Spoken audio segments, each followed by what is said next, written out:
Hello, good morning po sa bawat isa. It's Business Friday once again. And I'm Tutor May Ano. Ako po ang inyong tutor only ngayon para sa subject na Business Finance. Ayan. So, una sa lahat, ako pinagpapasalamat sa DepEdTech para po sa karangalan naming natanggap. Maraming salamat po at inaali po namin ang aming natanggap na parangal sa mga estudyanteng patuloy na sumusubaybay sa amin. So, muli, magandang umaga po sa inyong lahat. Hello! Ayan. So, ano po ba yung ating bagong topic, no? Kung ating pong natatandaan, no? Hello, Tutoros. Si Tutoros po atin saan makakasama dito sa ating online tutorial, no? Magbalik tanaw tayo, no? Ang ating pinag-aralan is about the basic concepts of risk and return, no? Pinag-aralan din natin yung payback method. Yan. At ano pa? Siyempre, no? Dito, ano naman kaya ang bagong topic natin sa business finance, no? Ang unang tinatanong kasi sa atin ay tayo ba'y nakakapag-invest? No? Ano yung kung bawa may sobra tayong pera, anong ginagawa natin? No? Meron nga isang $1 million questions. Ano ba yun?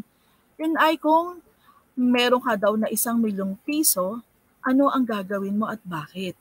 Yan. So, siguro lahat kayo ay nag-iisip, no? Ano bang gagawin, no? Ano gagawin ko sa 1,000,000? Ayan, no? Sige, tingnan natin ano yung mga sagot ng mga ating mga estudyante. Ayan, good morning. Ayan, kung tayo ay may ₱1,000,000, no, 1,000,000 pesos, ayan, si Duterte pa, no? Yun dapat yung magiging 1,000,000. Ano pa yung ating gagawin, no? Ano yung gagawin mo, no? Ayan, so, baka yung iba ay, anong gagawin nila? Sila ay maaring mag-invest. Ayan. So, paano naman, no? May mga alam ka bang investment at anong klaseng investment ba yung iyong naiisip, no? So, are you aware of alternative investment options like stocks, bonds, and mutual funds? Siguro maaring hindi kasi kayo ay mga estudyante pa lamang. Ito ay kung saan nilalagay yung iyong pananalapi. Yung kung may sobra ka lang naman pera, no? You're going to invest in different alternatives, no? Pwedeng sa stocks, pwedeng sa bonds. So, at ano ang ating magiging topic sa umagang ito? At alam ko may idea na kayo, no? It's about investment, no? Ano ba tong investment na to? Ayan. So, sa umagang ito ay matututunan natin o dapat ninyong matutunan ang malaman ng ibang type of investment, and then what are the advantage and disadvantages of each type of investment, and compare and contrast the different types of investment. Ayan. So, magkaroon tayo ng maikling discussion patungkol sa topic na ito, no? What can a peso buy today in most instances, no? It can only buy you a piece of candy, but 5 decades ago, a peso can buy at least 2 packs of potato chips, no? This is inflation, no? So, 5 taon pala nakakaraan, doon sa piso mo, kaya mong bumili ng candy. Pero ngayon kaya yung piso mo makakabili pa ng candy. So, itong pagtaas ng prices na to, we call this inflation. Ayan. So, it doesn't matter what is your professions, everyone should invest as everyone needs and deals with money. Ayan. Ano pa, no? There are various types of investments available to the average investors like you and me, ranging from traditional investments such as stocks and bonds to the most exotic types such as art collections. Ayun yung iba, no? Nag-invest sa mga mamahaling paintings, and to the more speculative varieties such as bitcoins. Ayan yung nauuso ngayon, yung mga virtual bitcoins, yan, virtual investment. So among others, but this topic, introduction to investment, focus on the traditional investment vehicles such as stocks, bonds, managed funds, and real estate. Ayan. So ano ba yung pagkakaiba ng investing tsaka savings? When you say investing, ayun, sabi na, no, how about double the pay of the teachers? Ayan, no? Ayan. So, meron nag-mention, no? What about the double the pay of the teachers? Hello po, good morning po sa mga nanonood, no? What is the difference between investing and savings? Ayan. So, investing defined as the act of committing money or capital to an endeavor with the expectations of obtaining additional income or profit, no? Ano naman yung savings? It's just the act of putting away some money for future use, while investing is making that saved money work for you. Ayan. So, yung savings ay pagtatabi at yung itinabi mo ay anong mangyayari kung gusto mo siyang humaba pa, no? Lalo pang dumami, ang tawag doon ay investing. Ayan. So, there are different types of investment, no? stocks, bank deposit, bonds. Alam ko pamilyar kayo sa bank deposit kasi ito'y kung saan inilalagay ninyo ang inyong pera sa bangko para ipatago. Take note, no? Hindi lang po ito pinapatago. Ito po ay nag-earn din ng interest. What about the stocks? Ito na may kung saan bumibili kayo ng mga shares of stocks. Proof na kayo ay may kaunti, no? Hindi naman siguro buo, depende sa share substock nyo, sa ownership na binili nyo, na kayo ay isa, no, sa bahagi ng korporasyon na yan, no? You are one of the owners, no, because it represents your claim in the corporation, no? So you will earn dividend for this one. What about bonds? Ito naman sa debt instrument, no? May mga tao na nangangailangan din ng kapital, no? Tapos gagawa sila ng mga debt investment or this instrument, ang tawag dito ay bonds. Ito din ay tumutubo, no? Pwedeng bayarin siya ng 5 years, 10 years. Ito talaga medyo long term na tong investment na ito. At syempre, fix ang interest rate unless na lang you're going to pre-terminate this bonds. Ayan. Ano pa ba yung ating mga investment, no? Mutual funds and trust fund.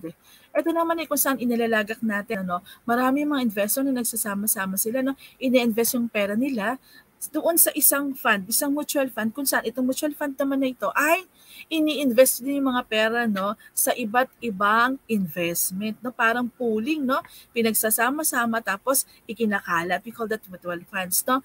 And the trust fund is also similar to a so-called mutual funds. But this one is managed by the bank. So punta ka sa bangko and then you entrusted the funds, tapos bahala na yung bangko. Now, another type of investment is called investment asset. So meron pa pala tayong ibang pwedeng paglagakan ng ating mga pera or mga ari-arian or yung tinatabi nating mga savings. Number one, currency, no? May mga tao talagang bumibili ng mga coins and paper notes kasi alam nila darating panahon medyo tumataas yung currency, yung value nun, at isa yung magandang investment, no? Ano pa yung commodities, no? Yung mga mahilig sa mga gold, no? Minsan, di ba, nakikita natin yung mga tao, ang daming gold sa katawan. Ba't ang dami mong gold? Investment ko to. Kasi alam nila, yung value ng gold ay pataas ng pataas. Okay. Ano pa, real estate? Ito, no? Talagang medyo familiar tayo with the word real estate kasi ang daming tao yung nagbebenta ng mga lupa. Ayan. So ang tawag doon ay real estate investment. Ayan. Ayan. So ano pa? Insurance. Siyempre, investment ng insurance. Bakit? Okay, nagbabayad ka doon, no, ng amortization. Pagkatapos ay makukolekta mo, depende doon sa policy. Halimbawa, after 10 years, okay, pag-retire mo na 50 years, ganun. Kasi meron siyang contract policy. Pero good investment kasi in terms, makukuha mo siya after, depende sa expiration ng ating policy. Pero syempre, lagi kapag pre-terminated lahat ng contract, hindi natin maa-assure na tayo ay kikita. So, meron ding risk na pagdating sa investment. What are the other investments? So, yun lang yan, no? So, we have to check your understanding. Ito, magkaroon muna tayo ng activity. Alam niyo pa, 15 minutes lang pa yung inilalag para sa akin. Ngayon po ay, anong oras na? It's, 11:32. Sana bigyan pa ako ng ilang minuto. Ayan. So which among investment needs a real estate broker? Ano ba ditong investment yung nangangailangan ng real estate broker? Currency, real estate, stocks, bonds, commodities, insurance, mutual funds, trust funds. Ano po yung ating sagot? Yes, sige nga. Ano diyang investment ang nangangailangan ng real estate broker? Ayan, good morning. Watching from Jess Mag-iba. Okay, good morning, Anyosa. Ayan, good morning from Malapit West Elementary School. Ayan, magandang umaga po sa inyong lahat. Ayan. Good morning din po sa Basista Central School. Ayan, maraming pong salamat sa inyong panonood. Ayan. Sa mga estudyante sa Kulyat High School at sa University of Caloocan. So ano po yung sagot natin? Ano ba diyang investment daw yung nangangailangan ng real estate broker? So ang sagot ay, sana tama tayo, no? Real estate. Okay, pangalawa. So which type of investment signifies ownership in a corporation? Ano ditong investment yung pag kumuha ka or nag-invest ka doon, no?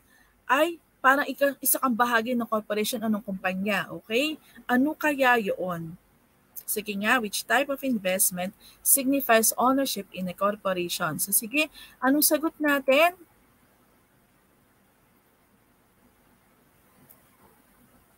Yes, ito ay stocks. Ayan, no? So pag bumili ka ng stocks, it means that you are a part of the corporation. Pangatlo, which investment is made up of pool of funds collected from many investors?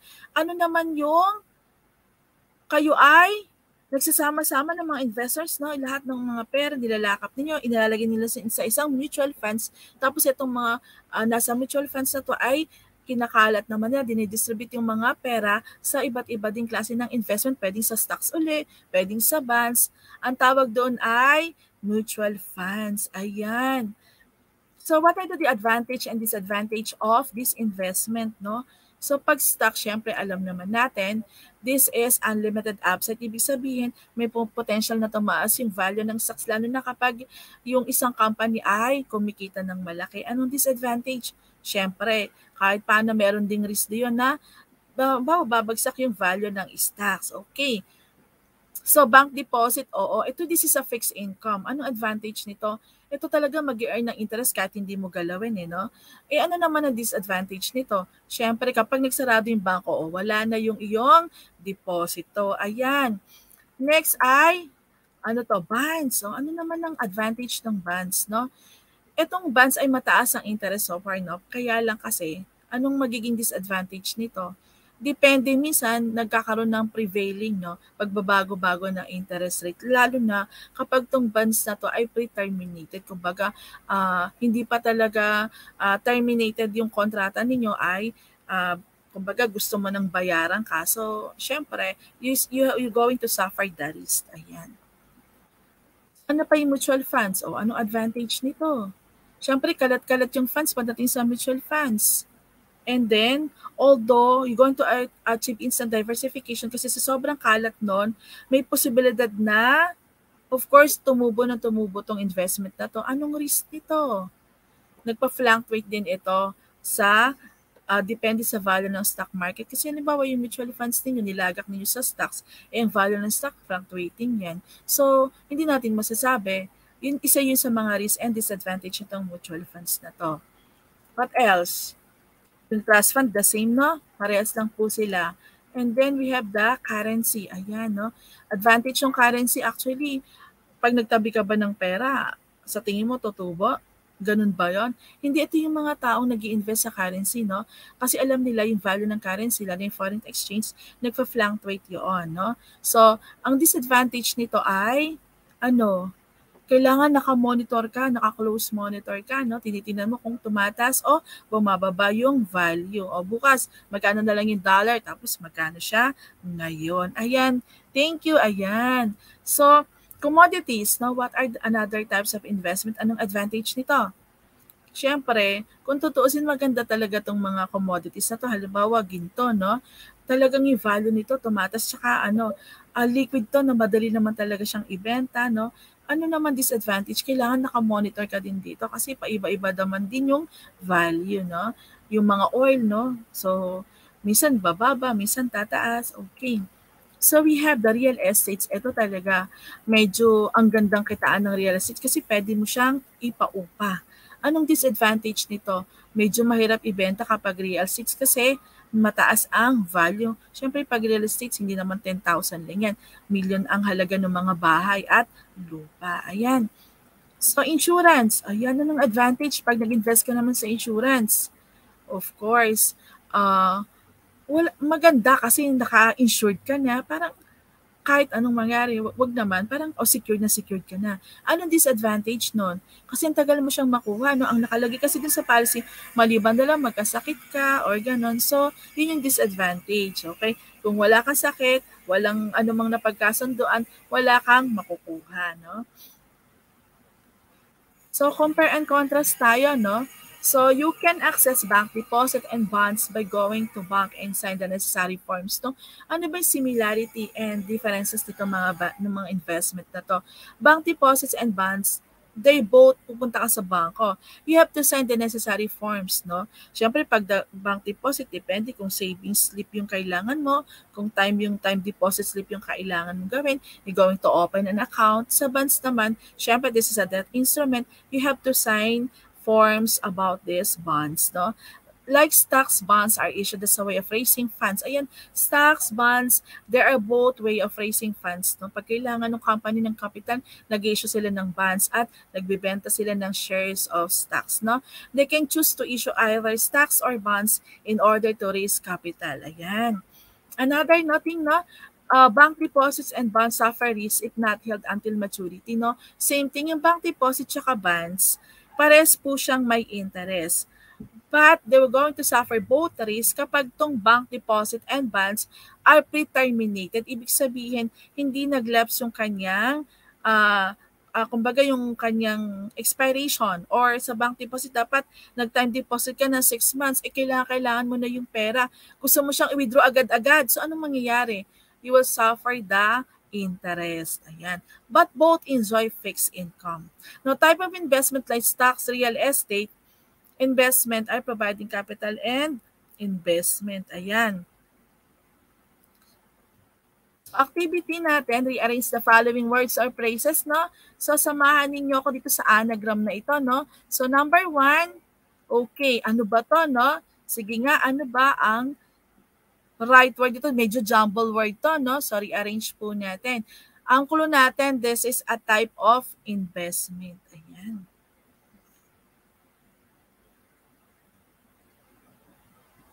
Okay, the answer is stocks and bonds. Okay, pangalawa.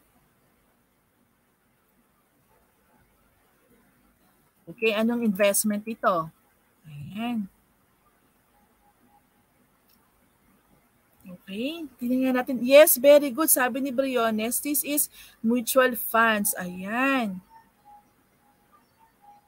Okay, very good. Another one, another last. Ayan, last thing. Ano to? It's also a type of investment. This is letter C. Ayun. Ayun, nagaling ni Briones. Sabi ni Rigaspi ay currency. Ayan, no? So, nga natin, no? Currency. Okay, very good, no? Before we end up this discussion, ayan, no? Maiksing-maiksi lang. Okay, remember, your mind is like a bank. What you deposit to what you can withdraw. So, kung anong laman ng utak mo, yun ang nakadeposit doon. At yun din ang iyong mawi-withdraw. Okay, minsan pa, maraming salamat. For any comments and suggestion, email us at edtech@deped.gov. Ang wag po tayong aalis, no? Ang susunod po ay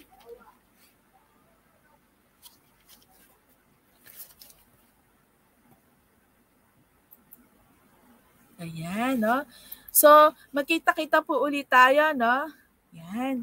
Si Tutor Carol and Tutor Carney.